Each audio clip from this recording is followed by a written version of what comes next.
नमस्कार दोस्तों, स्वागत है आपका स्टडी आईक्यू में। आज हम लोग एक बहुत ही दिलचस्प डिस्कशन करने वाले हैं अफगानिस्तान से जुड़ा हुआ। हम जानते हैं कि Afghanistan is a war ravaged country, तो यहां पे बहुत से जो भी लिबरल डेमोक्रेटिक नेशंस है उन्होंने काफी हद तक इन्वेस्टमेंट किया है, उनको मदद की है, उनकी रिहेबिलिटेशन के लिए मदद की है।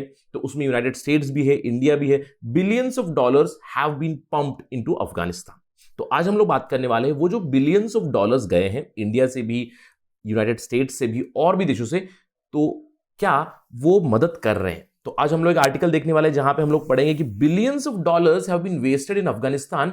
ये डिस्कशन स्पेसिफिकली होगा यूनाइटेड स्टेट्स के बारे में। यूनाइटेड स्टेट्स की जो फंडिंग हुई है, यूनाइटेड स्टेट्स की जो जो पैसा लगा है अफगानिस्तान में, वो क्या हो रहा है, इसके बारे में हम लोग बात करेंगे। अंत में इससे हम लोग एक सीख जरूर लेंगे, क्योंकि हमारा भी बहुत पैसा लगा है अफगानिस्तान में in terms of humanitarian aid etcetera. तो it's a very important discussion for us also. Let's begin. बहुत कुछ सीखने को मिलेगा, लेकिन उससे पहले मैं हूं आपका दोस्त राहुल साईगांवकर। अगर आप मुझे फॉलो करना चाहते हो, can follow me on the ID Rahul Sai 222। अगर आपको कोई डाउट है, कोई सवाल है, आप मुझे डायरेक्टली मैसेज कर सकते हैं इंस्टाग्राम पे। I do reply on Saturdays and Sundays. इसके अलावा स्टडी आईक्यू आपके लिए लाया है smart course for UPSC, IAS and IPS. It includes both prelims and mains. EMI facility available है हमारे कोर्स के लिए। ज्यादा जानकारी के लिए आप हमारे वेबसाइट जा सकते हैं studiiq.com, या फिर आप हमारा ऐप भी डाउनलोड कर सकते हैं गूगल प्ले स्टोर से।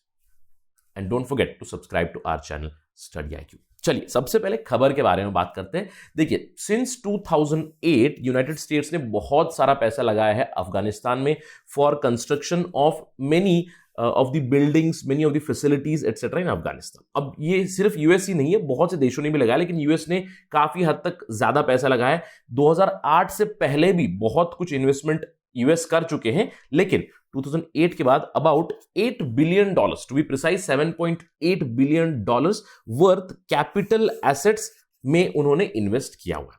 अब ये कैपिटल एसेट्स क्या होते हैं? समझिए कि स्कूल, समझिए कि अस्पताल है etcetera, military infrastructure, military training schools etcetera, these are all capital assets, उनमें उन्होंने इन्वेस्ट किया हुआ है। इसके अलावा और भी बिलियंस ऑफ डॉलर्स गए हैं इन अफगानिस्तान इन जनरल। बट सवाल ये उठता है कि ये जो भी अभी इतना पैसा गया है, billions of dollars, has it brought any change? Is the money being utilise? क्योंकि ये सवाल पूछने का अधिकार है। अगर देखिए, अगर इंडिया कुछ इन्वेस्ट कर रही है अफगानिस्तान में, तो वो टैक्स पेयर्स मनी है, तो हमारा पैसा है। हमें ये जानने का अधिकार है कि जो पैसा इंडिया लगा रहा है अफगानिस्तान में, क्या वो उनके उपयोग में आ रहा है एटलीस्ट।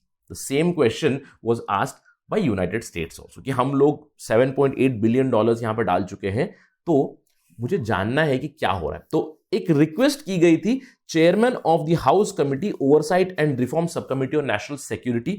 इन्होंने कहा कि आप प्लीज एक समरी हमें दीजिए, जो भी कैपिटल एसेट्स है यूनाइटेड स्टेट्स के, जो उन्होंने बनवाए हैं, जो उन्होंने कंस्ट्रक्ट किए हैं या फिर जो फाइनेंस किए हैं, जो सब्सिडाइज किए हैं अफगानिस्तान में, उसकी मुझे एक लिस्ट चाहिए और उसकी कंडीशन के बारे में मुझे जानना है। उसके बाद एक special inspector general for Afghanistan reconstruction, उन्होंने यहां पे एनालाइज किया कितना इन्वेस्टमेंट हुआ है, क्या एसेट्स है एटसेट्रा, और उसके ऊपर उन्होंने एक रिपोर्ट सबमिट की। और ये जो सिगार यानी कि SIGAR, special inspector general for Afghanistan reconstruction, इन्होंने क्या ऑब्जर्व किया? इन्होंने ऑब्जर्व किया कि यूनाइटेड स्टेट्स की जो एजेंसीज है वो काफी ज्यादा पैसा डाल रही है, काफी जल्दी डाल रही है अफगानिस्तान में, लेकिन अफगानिस्तान की उतनी क्षमता ही नहीं है कि वो उस पैसे को अब्सॉर्ब करे। राइट? यानी कि यूनाइटेड स्टेट्स, अंकल सैम, बहुत पैसा है अंकल सैम के पास, तो उन्होंने पैसा डाला है अफगानिस्तान में, लेकिन अफगानिस्तान के पास उतनी कैपेसिटी नहीं है कि वो उस पैसे को, जो इंफ्रास्ट्रक्चर है, उसे मेंटेन रखे। देखिए, अगर हम लोग सिगार की रिपोर्ट के बारे में देखें, तो उन्होंने कहा कि मेजॉरिटी ऑफ जो कैपिटल एसेट्स वो बनाए हैं डिपार्टमेंट ऑफ डिफेंस ने। DOD ने ऑलमोस्ट $6.5 बिलियन के DOD ने प्रोजेक्ट्स कंस्ट्रक्ट किए हैं। यूएस एड ने भी $1.1 बिलियन फंडिंग की हुई है in Afghanistan. Overseas private investment corporation और डिपार्टमेंट ऑफ स्टेट्स भी in terms of millions they have invested. अब सवाल ये उठता है, क्या हुआ इस इन्वेस्टमेंट का? देखिए, आंसर्स है यहां पे। सिगार ने यह ऑब्जर्व किया है कि 30% जो पैसा इन्वेस्ट किया है इन कैपिटल एसेट्स में, वो अनयूज्ड है या फिर अबैंडन्ड फैसिलिटीज है। यहां पे they have not been used for intended purposes. वो डिटीरियरेट हो चुके हैं, डिस्ट्रॉय हो चुके हैं, बर्बाद हो चुके हैं। यानी कि अगर $100 अमेरिका ने डाले हैं, तो उसमें से $30 तो कंप्लीटली बर्बाद ही है। तो कितना उपयोग हो रहा है? उपयोग हो रहा है ओनली 19%। सिगार ने ऑब्जर्व किया है 15% ऑफ द एसेट्स, यानी कि 15% of the money which was spent in these assets is being used as intended, यानी कि उसकी जो इंटेंशन थी उसके हिसाब से वो चल रहा है। केवल 4% है जो इन्वेस्टमेंट है वो अच्छी कंडीशन में है, यानी कि out of 100 only 20 rupees I would say approximately is being used appropriately. बाकी 80% जो पैसा जा रहा है it is actually being wasted, unused और अंडर यूटिलाइज्ड। तो एग्जाम्पल मैं आपको देता हूं क्या हुआ है कैपिटल एसेट में। अगर मैं बात करूं सलांग हॉस्पिटल की जो परवान प्रोविंस में आता है, जिसको यूनाइटेड स्टेट्स ने बनवाया है, almost at a cost of about $600,000। ये अंडर स्टाफ्ड है, यहां पे फर्नीचर नहीं है, यहां पे इक्विपमेंट नहीं है। सिगार ने ये ऑब्जर्व किया कि यहां पे दरवाजे नहीं है, लीकिंग पाइप से, क्रैक्ड वॉल से, यानी कि हॉस्पिटल बस नाम के लिए, इंफ्रास्ट्रक्चर यहां पे नहीं है, स्टाफ भी यहां पे नहीं है। इसके अलावा अगर हम लोग बात करें पावर प्लांट की, ताराकिल पावर प्लांट यूएस एड की जो फंडिंग आई थी उसमें से $335 मिलियन डालकर उन्होंने बनवाया था। ये भी डिटोरेटिंग कंडीशन में है, ये ऑब्जर्व किया है सिगार ने, स्पेशल इंस्पेक्टर जनरल जो है फॉर अफगानिस्तान रिकंस्ट्रक्शन उन्होंने ये कहा है कि 5 साल के बाद भी ओनली 77% कैपेसिटी पे चलता है, उसमें भी डिटोरेशन बहुत ज्यादा है इस पर्टिकुलर पावर प्लांट में। इसके अलावा जो डीओडी के प्रोजेक्ट्स होते हैं generally for military infrastructure, military asset, जैसे कि Wardha national police training centre है, इसके ऊपर $98 मिलियन खर्चा किया था यूनाइटेड स्टेट्स ने। It is in shambles. No one has been responsible for maintaining this particular police training center. They do not have resources to maintain this also. इसके अलावा camp leather ने command and control facility, in fact ये एक secret facility हम लोग कह सकते हैं जो अफगानिस्तान में है, जहां पे $36 मिलियन यूनाइटेड स्टेट्स ने डाले थे।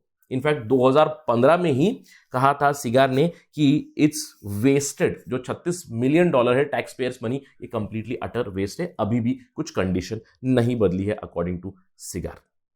अब सवाल उठता है कि क्यों पैसे डाल रहे हैं। देखिए सिगार ने ऑब्जर्व किया है क्या हो रहा है। Most of the capital assets जो यूनाइटेड स्टेट्स ने बनाए हैं वो अटर शैम्बल्स में है, अबैंडन हो चुके हैं या फिर डिटीरियोरेट हो चुके हैं, या फिर जो एजेंसीज ने बनाए हैं वो उन्हें सोच के नहीं बनाया, उन्होंने अपनी मर्जी से बनाए हैं। अफगानिस्तान वालों को पूछा भी नहीं, उन्होंने ये नहीं पूछा कि whether the Afghans wanted it, whether the Afghans needed those facilities, और whether the Afghanistan government after constructing of that particular asset, क्या उनके पास वो क्षमता है कि उसको मेंटेन भी करे।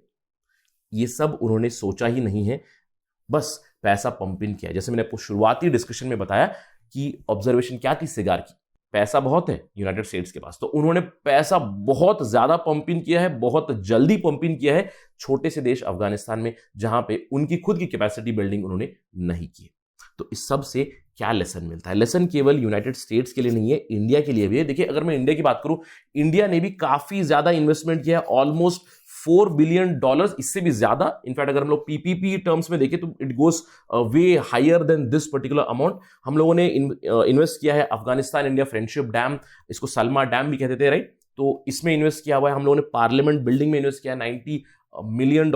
हम लोगों ने जरांज डेलाराम जो हाईवे है उसमें इन्वेस्ट किया है $135 million, basically to connect from Zaranj to Iran and then to Chabahar port, right? तो यहां सब हम लोगों ने पैसा लगाया। तो इससे हमें भी एक लेसन मिलता है, क्योंकि अफगानिस्तान में जो हम लोगों ने फंडिंग की है, इन्वेस्टमेंट की है, जो कैपिटल इन्वेस्टमेंट की है, it is not going to stop, it is going to continue in future also. क्योंकि जो हम लोगों ने गुडविल अभी बनाई है उसे अगर आगे बरकरार रखना है तो इंडिया को और भी ज्यादा रोल प्ले करना पड़ेगा अफगानिस्तान में।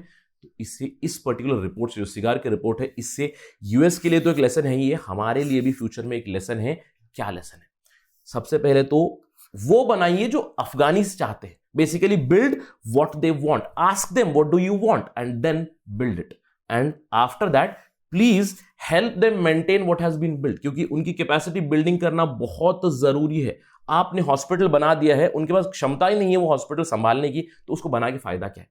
आपने एक मिलिट्री फैसिलिटी बना दी है, आपने बिल्डिंग बनाई है, बहुत सारा इन्वेस्टमेंट डाला है, बहुत state of the art technology लाके वहां पर बना दिया है, लेकिन अगर आपके जाने के बाद उन अफगानीज को यूज करने आ ही नहीं रहा है तो उसका फायदा क्या होगा? It would be completely wasted, it would be utter waste of tax payers money, it would be utter waste of my money. That is why these are the lessons for USA as well as India going into future for investment in Afghanistan. That's it from my side on this part of discussion. Thank you for watching. Jai Hind.